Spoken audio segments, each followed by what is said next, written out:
ಈ ಬಾರಿಯ ವಿಶ್ವವಿಖ್ಯಾತ ಮೈಸೂರು ದಸರಾ ಮಹೋತ್ಸವದ ವಿಜಯದಶಮಿ ಜಂಬೂ ಸವಾರಿ ಮೆರವಣಿಗೆಯಲ್ಲಿ ಪಾಲ್ಗೊಳ್ಳಲಿರುವಂಥ ಆನೆಗಳ ಅಧಿಕೃತ ಪಟ್ಟಿ ಇದೀಗ ಹೊರಬಿದ್ದಿದ್ದು, ಈ ಕುರಿತು ನಮಗೆ ಮಾಹಿತಿಯನ್ನು ನೀಡ್ತಾ ಹೋಗ್ತಾರೆ ಅರಣ್ಯ ಇಲಾಖೆಯ ಮುಖ್ಯ ಅರಣ್ಯ ಸಂರಕ್ಷಣಾಧಿಕಾರಿಯಾಗಿರುವಂಥ ರವಿಶಂಕರ್ ಅವರು. ಸರ್, ಈಗ ಆನೆಗಳ ಒಂದು ಪಟ್ಟಿ ಹೊರಬಿದ್ದಿದೆ. ಯಾವ್ಯಾವ ಆನೆಗಳು ಇಲ್ಲಿ ಸ್ಥಾನವನ್ನು ಪಡ್ಕೊಂಡಿದ್ದಾವೆ ಅಂತ ಈಗಾಗಲೇ ತಿಳಿಸಿರುವಂತೆ ಧನಂಜಯ ಆನೆ, ಮಹೇಂದ್ರ, ಏಕಲವ್ಯ, ಪ್ರಶಾಂತ, ಗೋಪಿ, ಶ್ರೀರಾಮ, ಸುಗ್ರೀವ, ಲಕ್ಷ್ಮಿ ಮತ್ತು ಕಾವೇರಿ ಇವು ಮೊದಲ ತಂಡದ ಆನೆಗಳು.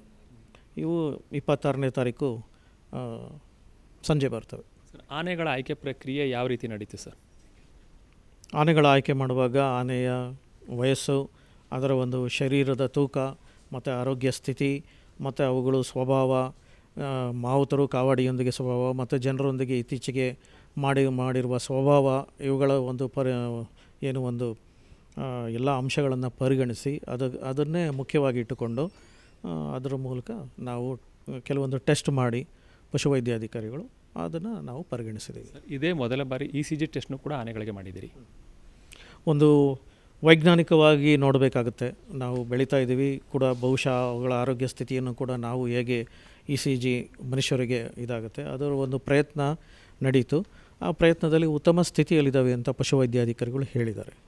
ಆ ಥರ ಒಂದು ಪ್ರಯತ್ನವನ್ನು ಬಹುಶಃ ಭಾರತದಲ್ಲಿ ಮೊದಲ ಬಾರಿಗೆ ಮಾಡಲಾಗಿದೆ.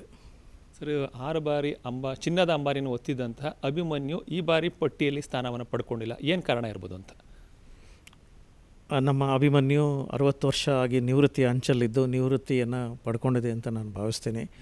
ಅದಕ್ಕೆ ಸಾಕಷ್ಟು ನಮಗೆ ಶ್ರಮಪಟ್ಟು ಉತ್ತಮ ರೀತಿಯಲ್ಲಿ ದಸರಾವನ್ನು ನಡೆಕೊಂಡಿದೆ.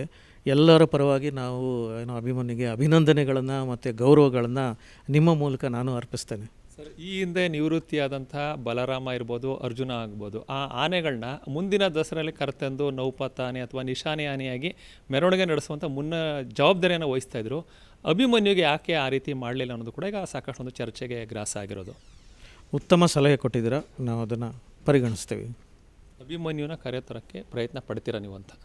ಅಲ್ಲ, ಉತ್ತಮ ಸಲಹೆ ಕೊಟ್ಟಿದ್ದೀರಾ. ಈಗ ಆಲ್ರೆಡಿ ಆ ದಸರಾ ಆಯ್ಕೆ ಪಟ್ಟಿಯಲ್ಲಿ ಅಭಿಮನ್ಯು ಇಲ್ಲ. ದಯಮಾಡಿ ಇನ್ನೊಮ್ಮೆ ಕರೆತರುವ ಪ್ರಯತ್ನ ಇರುವುದಿಲ್ಲ. ಪಟ್ಟಿ ಆಗಿದೆ. 26ನೇ ತಾರೀಕು ಗಜಪಯಣ ಇರ್ತದೆ. ಇಲ್ಲಿ 28ನೇ ತಾರೀಕು ಅರಮನೆ ಪ್ರವೇಶವನ್ನು ಮಾಡ್ತದೆ. ಆ ಪಟ್ಟಿಯಲ್ಲಿ ಅಭಿಮನ್ಯು ಆನೆ ಸದ್ಯ ಇಲ್ಲ. ಇದ್ರ ಜೊತೆಗೆ ಅಭಿಮನ್ಯು ರೀತಿಯೇ ಮತ್ತೊಂದು ಸೆಲೆಬ್ರಿಟಿ ಆನೆ ಭೀಮಾ ಕೂಡ ಬರುವ ಸಾಧ್ಯತೆ ಇಲ್ಲ ಅಂತ ಹೇಳ್ತಾರೆ. ಅದಕ್ಕೆ ಏನು ಕಾರಣ ಇರ್ಬೋದು ಅಂತ? ಭೀಮಾ ಸ್ವಲ್ಪ ಮಸ್ತಲ್ಲಿದೆ ಅನ್ನೋದು ಒಂದು ಅವಧಿ.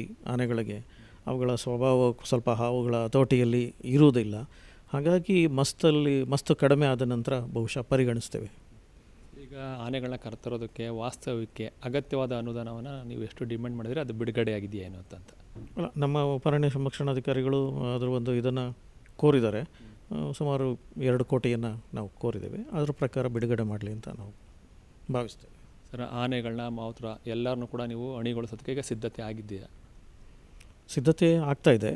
ಅದು ಮಾವುತರು ಬರ್ತಾರೆ, ಅವರು ಕುಟುಂಬದವರು ಕೂಡ ಬಂದು ಇರ್ತಾರೆ. ಅದ್ರ ಬಗ್ಗೆ ಗಮನ ಹರಿಸ್ತೇವೆ, ನೋಡ್ಕೊಳ್ತೇವೆ. ಧನ್ಯವಾದಗಳು ಸರ್. Thank you. ಇದಿಷ್ಟು ಅರಣ್ಯ ಇಲಾಖೆಯ ಮುಖ್ಯ ಸಂರಕ್ಷಣಾಧಿಕಾರಿಯಾಗಿರುವಂಥ ರವಿಶಂಕರ್ ಅವರು ನೀಡಿದಂಥ ಮಾಹಿತಿ. ಕ್ಯಾಮರಾ ಪರ್ಸನ್ ಅರ್ಜುನ್ ಜೊತೆ ರಂಗಸ್ವಾಮಿ, ಪ್ರತಿನಿಧಿ ನ್ಯೂಸ್, ಮೈಸೂರು.